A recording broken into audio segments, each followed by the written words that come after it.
Hi అండి. ఇన్‌స్టాంట్‌గా అప్పటికప్పుడు గోధుమ రవ్వతో మోతిచూర్ లడ్డు ఎలా ప్రిపేర్ చేసుకోవాలో వీడియోలో అయితే చూపిస్తున్నాను. సో, తప్పకుండా ట్రై చేయండి.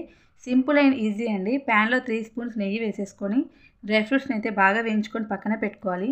అదే ప్యాన్‌లో 1 కప్ గోధుమ రవ్వ అయితే వేసేసుకొని ఒక 2 మినిట్స్ అలా ఫ్రై చేసుకొని బాగా ఫ్రై అయిపోయిన తర్వాత ఏ కప్‌తో అయితే మనం గోధుమ రవ్వ తీసుకున్నామో అదే కప్‌తో 3 కప్స్ వాటర్ వేసేసుకొని బాయిల్ చేసుకోవాలి. కొంచెం బాయిల్ అయిపోయిన తర్వాత అందులోనే 1 కప్ షుగర్ అయితే వేసేసుకోవాలి. సో 1 కప్ అయితే స్వీట్ అయితే సరిపోతుంది. వేసేసుకొని ఒకసారి అయితే కలిపేసుకొని కొంచెం బాయిల్ అయిపోయిన తర్వాత ఫుడ్ కలర్ని అయితే యాడ్ చేసుకోవాలి. సో కలుపుతూ ఉండాలి మీడియం ఫ్లేమ్‌లో పెడుతూ. మధ్య మధ్యలో నెయ్యి యాడ్ చేసుకుంటూ కలుపుతూ ఉండాలి. సో అడగంటకుండా ఉంటుంది.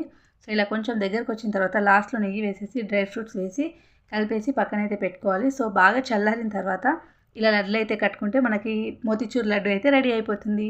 వీడియో నచ్చితే ప్లీజ్ లైక్ చేయండి, షేర్ చేయండి అండ్ మన ఛానల్ని సబ్స్క్రైబ్ చేసుకోండి అండ్ సపోర్ట్ చేయండి.